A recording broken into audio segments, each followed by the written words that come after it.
मेरा बचपन। लेखक यहाँ पर अपने जीवन के बारे में खुद कह रहे हैं कि उनका जीवन कैसा था, किस तरह उन्होंने कठिनाइयों का सामना किया। तो उनकी जीवनी यहाँ पर अब हम देखते हैं।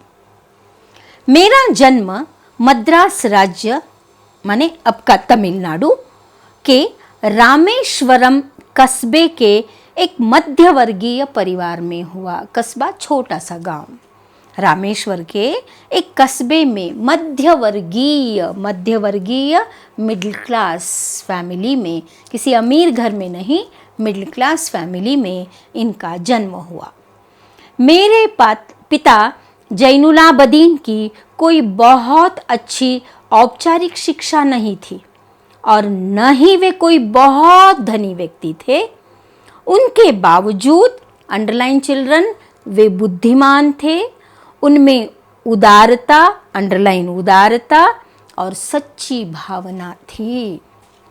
लेखक कहते हैं कि मेरे पिता जैनुलाब्दीन एक साधारण व्यक्ति थे, बिल्कुल अमीर नहीं थे, उनके पास रुपए नहीं थे, पर उनके पास कोई शिक्षा भी नहीं थी। Not that he was very educated also, पर वे कैसे थे? वे बड़े उदार थे, a very good hearted person, और बहुत सबकी मदद करने की उनकी इच्छा थी। मेरी माँ, मतलब यहाँ पर अब्दुल कलाम अपनी माता के बारे में कहते हैं, आशी अम्मा। 1 मार्क आंसर के लिए अब्दुल कलाम जी के माता पिता का नाम क्या था, 1 मार्क के लिए पूछा जा सकता है। आशी अम्मा उनकी आदर्श जीवन संगिनी थी, जीवन संगिनी अर्धांगिनी उनकी पत्नी थी। मेरे माता पिता को हमारे समाज में एक आदर्श दंपति के रूप में देखा जाता था। मतलब ये अब्दुल कलाम के माता पिता जो थे, आशी अम्मा और जैनुलाब्दीन जो थे, वे आदर्श दंपति थे। उनकी समाज में बहुत बड़ी साख थी। मैं कई बच्चों में से एक था। उस जमाने में परिवार में बहुत बच्चे हुआ करते थे। उन्हें पता नहीं ये कितना इनका नंबर था, पर ये कहते हैं कि मैं कई बच्चों में से एक था। लंबे चौड़े व सुंदर माता पिता का, छोटी कदकाठी का, साधारण सा दिखने वाला बच्चा। इसके माता पिता कैसे थे? अंडरलाइन लंबे चौड़े। इसके माता पिता कैसे थे? लंबे चौड़े थे। They had a very good physique. ದೇಹ ಯಷ್ಟಿ ಬಹಳ ಚೆನ್ನಾಗಿತ್ತು ತಂದೆ ತಾಯಿದು. ಆದರೆ ಅಬ್ದುಲ್ ಕಲಾಂರು ಮಾತ್ರ ತುಂಬ ಚಿಕ್ಕವರಾಗಿದ್ದರು. ಚಿಕ್ಕವರು ಅಂದರೆ ನೋಡಲಿಕ್ಕೆ ತುಂಬ ಸಣ್ಣವರಾಗಿ ಕಾಣಿಸ್ತಾ ಇದ್ರು. ಕದ ಕಾಠಿ ಅಂದರೆ the structure of the body was very less. हम लोग अपने पुश्तैनी घर में रहते थे। ಯಾರು ಎಲ್ಲಿರ್ತಿದ್ರು ಇವರು? ಪುಶ್ತೈನಿ ಅಂದರೆ ತಾತ ಮುತ್ತಾತನಿಂದ ನಡ್ಕೊಂಡು ಬಂದಿರೋವಂಥದ್ದು, अंडरलाइन पुश्तैनी मतलब दादा परदादा से जो प्राप्त हुआ है उसे पुश्तैनी कहते हैं। रामेश्वरम की मस्जिद वाली गली में बना यह घर चूने, पत्थर व ईंट से बना पक्का और बड़ा था। तो इनका घर कैसा था? रामेश्वरम की मस्जिद वाली गली में, मतलब इनका घर मस्जिद वाली गली में, ये जहाँ रहते थे वहाँ पर एक मस्जिद थी और इनका घर किससे बना था? चूने, पत्थर और ईंट से, चूना और पत्थर से ये बना था। मेरे पिता अंडरलाइन आडंबरहीन व्यक्ति थे और सभी अनावश्यक एवं ऐशो आराम वाली चीज़ों से दूर थे। अंडरलाइन ऐशो आराम वाली चीज़ों से। कैसे थे अब्दुल कलाम जी के पिता? बहुत साधारण, एंड ऐशो आराम मतलब लग्जरियस थिंग्स, कार, बंगला, टीवी, फ्रिज, इन सब बातों से वे बहुत ही दूर थे। पर घर में सभी आवश्यक चीज़ें समुचित मात्रा में सुलभता से उपलब्ध थी। पर घर में जिन जिन चीज़ों की आवश्यकता थी वह सब कुछ था। बर्तन थे, खाने के लिए चीज़ें थी, मतलब सिंपल लाइफ दे वर लीडिंग। वास्तव में मैं कहूँगा कि अंडरलाइन चिल्ड्रन, मेरा बचपन बहुत ही निश्चिंतता और सादगी से बीता। How was his life? कैसा था? बिल्कुल निश्चिंत, नो वरीज और सादगी, सिंप्लिसिटी। आपका जीवन कैसा है बच्चों? आपका भी सादगी का है ना, पर आडंबर है?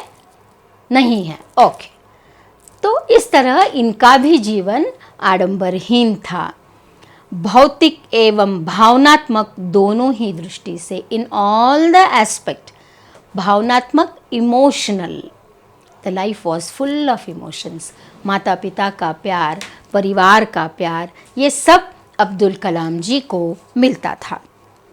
मैं प्रायः अपनी माँ के साथ ही रसोई के नीचे बैठकर खाना खाया करता था। रसोई, किचन, अड़गे मने। अब्दुल कलाम कहते हैं कि माता के साथ ही वे किचन में नीचे बैठकर खाना खाया करते थे। आप लोग कहाँ पर बैठते हो? नीचे। आप डाइनिंग टेबल। ओके, थोड़ा परिवर्तन, बट यहाँ पर अब्दुल कलाम नीचे बैठकर ही खाना खाया करते थे। वे मेरे सामने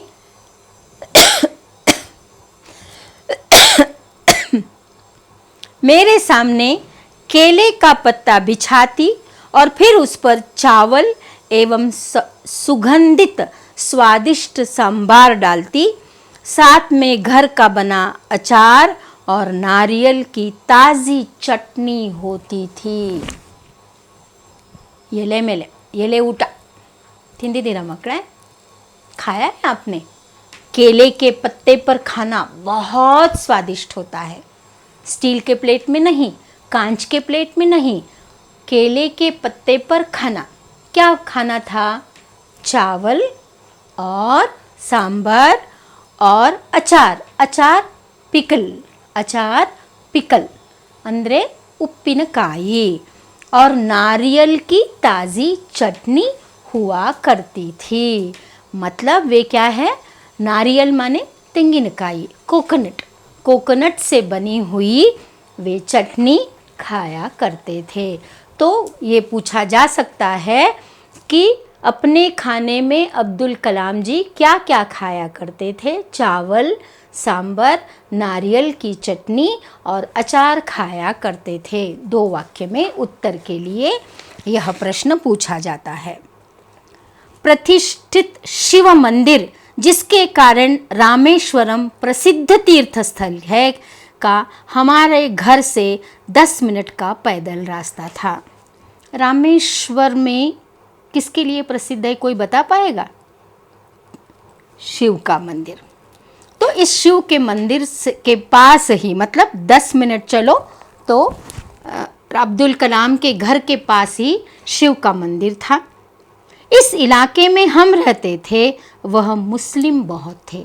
जहाँ पर ये रहते थे ना, मस्जिद वाली मकान घर में, तो वहाँ पर मुस्लिम भी थे, लेकिन वहाँ कुछ हिंदू परिवार भी थे जो हमारे मुसलमान पड़ोसियों के साथ मिलजुल कर रहते थे। भाईचारा था, सौहार्दते तू, जहाँ पर हिंदू और मुसलमान में कोई भेदभाव नहीं था, सब मिलजुल कर रहा करते थे। हमारे इलाके में एक बहुत ही पुरानी मस्जिद थी जहाँ शाम को नमाज के लिए मेरे पिताजी मुझे अपने साथ ले जाया करते थे। डेली, दिना, हर रोज़ जो अब्दुल कलाम जी अपने पिताजी के साथ नमाज पढ़ने के लिए जाया करते थे। रामेश्वर मंदिर के सबसे बड़े पुजारी पक्षी लक्ष्मण शास्त्री मेरे पिताजी के अभिन्न बहुत क्लोज। तो बताइए, रामेश्वर मंदिर के सबसे पुराने जो पुजारी हैं उनका नाम क्या था? पक्षी Lakshman Shastri. Underline children. 1 mark answer. That is 1 mark question. You have to answer it. आध्यात्मिक मामलों पर चर्चाएं करते थे. आध्यात्मिक philosophical. They used to discuss. वे लोग क्या करते थे? चर्चा किया करते थे. जब मैं प्रश्न पूछने लायक बड़ा हुआ तो मैंने पिताजी से नमाज की प्रासंगिकता के बारे में पूछा. तब वे कहते क्या है कि एक बालक होने के नाते बच्चों के मन में हमेशा ये सवाल उठता है कि मैं भगवान की पूजा क्यों करूं. हिंदू पूछेगा, मुसलमान पूछेगा मैं नमाज क्यों पढ़ूं, है ना. ये उत्सुकता होती है. What is the reason, why should I do, करने की क्या आवश्यकता है, ये बच्चों के मन में सवाल उठते हैं. अब्दुल कलाम के मन में भी ये सवाल उठा कि मैं नमाज क्यों पढ़ूं. तब उन्होंने पिताजी से पूछा. तब उन्होंने कहा जब तुम नमाज पढ़ते हो तो तुम अपने शरीर से इतर ब्रह्मांड का एक हिस्सा बन जाते हो जिसमें दौलत, आयु, जाति, धर्म, पंथ का कोई भेदभाव नहीं होता. Underline children. इट्स संदर्भ सहित भाव के लिए पूछा जा सकता है. तो पिताजी ने बच्चे को कहा कि जब तुम नमाज पढ़ते हो तो तुम इस संसार का एक भाग बन जाते हो. You become the part of this whole world. And तुम भूल जाते हो जिसमें क्या है, दौलत, जाति, धर्म, इस सब से छोड़कर सबसे ऊंचे उड़ जाते हो. You forget everything. ನೀವೆಲ್ಲ ಮರೆತು ಹೋಗ್ತೀರಾ. ಜಾತಿ, ಧರ್ಮ, ಮತ, ಪ್ರಾಣ ಎಲ್ಲನೂ ಮರೆತು ನಾವು ದೇವರ ಮುಂದೆ ತಲೆ ಬಾಗಿದಾಗ ಇವೆಲ್ಲ ಮರೆತು ಹೋಗುತ್ತೆ. ಹಾಗಾಗಿ ಪೂಜೆ ಪುನಸ್ಕಾರ, ನಮಾಜು ಇದೆಲ್ಲ ಬೇಕು ಅಂತ ಇಲ್ಲಿ ತಂದೆ ಮಗನಿಗೆ ಹೇಳ್ತಾ ಇದ್ರು. मुझे याद है पिताजी की दिनचर्या पाँव फटने के पहले ही सुबह 4 बजे नमाज के पढ़ने के साथ ही शुरू हो जाती थी. बच्चों, मुसलमानों में 5 वक्त की नमाज पढ़ी जाती है. कितने वक्त की? 5 वक्त की नमाज पढ़ी जाती है. तो अब्दुल कलाम जी कहते हैं उनके पिता सुबह 4 बजे से ही early morning 4 o'clock his day use to start. पाँव फटना सुबह होना, दैट इज़ मुहावरा है. वाक्यों में प्रयोग कीजिए कि पाँव फटने के पहले ही मैं टहलने के लिए गया. I went to walk before it becomes the dawn. सुबह पाँव फटना वह मुहावरा है. नमाज के बाद वे हमारे नारियल के बाग जाया करते थे. कहाँ जाते थे वे? नारियल के उनके बगान थे. ತೆಂಗಿನ ತೋಟಗಳು ಇತ್ತು. बाग घर से करीब 4 मील दूर था. कितने मील दूर था? 4 मील दूर था. करीब दर्जन भर नारियल कंधे पर लिए पिताजी घर लौटते और उसके बाद ही उनका नाश्ता होता था. नाश्ता, ब्रेकफास्ट. अर्ली मॉर्निंग, सुबह जल्दी जाते और फिर वे सैर करते और नारियल की दुकान में, नारियल के बागान में जाकर आते समय में 10-12 नारियल वे घर के लिए ले आते और घर आने के बाद ही वे क्या करते थे? नाश्ता किया करते थे. नाश्ता, ब्रेकफास्ट. मैंने अपनी विज्ञान एवं प्रौद्योगिकी की सारी जिंदगी में पिताजी के बातों का अनुसरण करने की कोशिश की है. Who was the role model? Abdul Kalam के लिए उनके पिताजी ही आदर्श थे. और वे कहते हैं कि मैंने जीवन भर विज्ञान और उन्होंने प्रौद्योगिकी क्षेत्र में जो भी तरक्की की वो उनके पिता के कारण ही की. मैंने उन बुनियादी मतलब क्या होता है? नींव, फाउंडेशन, अडिपाया अंता सत्यों को समझने का भरसक प्रयास किया. भरसक, full. He followed the father's footsteps.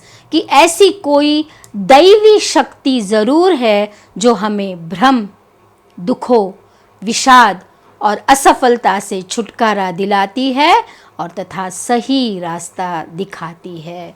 उन्हें लगा कि उनके पिताजी जिस तरह से सादा जीवन जीते थे, जिसके कारण कोई भ्रमित जीवन नहीं था, सादा जीवन था, और वे हमेशा दुखों से, दुख, कष्ट, विपदाएं, समस्याएं, असफलता, सफल न होना, इन सब से छुटकारा पाना, they were away from all this things.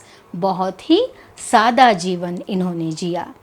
जब पिताजी ने लकड़ी की नौकाएं बनाने का काम शुरू किया, अंडरलाइन चिल्ड्रन, अब्दुल कलाम के पिताजी कौन सा काम करते थे? नौकाएं बनाने का, नाव बनाना, बोट माडुव केल्स और माड्ता इद्रु। उस समय मैं 6 साल का था। उस समय इनकी आयु कितनी थी? 6 साल की, 6 यानी 6। ये नौकाएं तीर्थयात्रियों को रामेश्वरम से धनुषकोडी, सेत्तुकराई भी कहा जाता है, सेत्तुकराई अंद्रे सेतु इंदांत तक ले जाने के काम में आती थी। तो यहाँ पर इनके पिताजी क्या काम करते थे? नाव बनाने का काम करते थे, और तीर्थ यात्री जो मतलब यात्रा के लिए जाते थे, उन नावों से वे ले जाया करते थे। तो बच्चों, आज हमने देखा कि अब्दुल कलाम ने अपने पिता को किस तरह से आदर्श माना, उनके पिताजी किस तरह से सादगी का जीवन जिया करते थे, उनकी माता के साथ में उनका व्यवहार कैसा था। इस सब से देखने के बाद हमें पता चलता है कि बचपन से ही अब्दुल कलाम जी सादा जीवन जीना पसंद करते थे।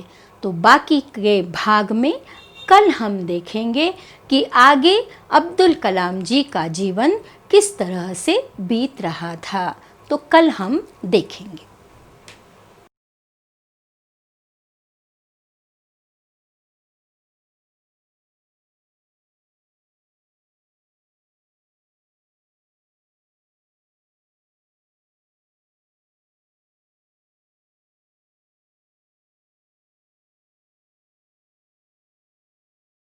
तो कल हमने देखा बच्चों कि किस तरह से अब्दुल कलाम के लिए उनके पिताजी आदर्श थे।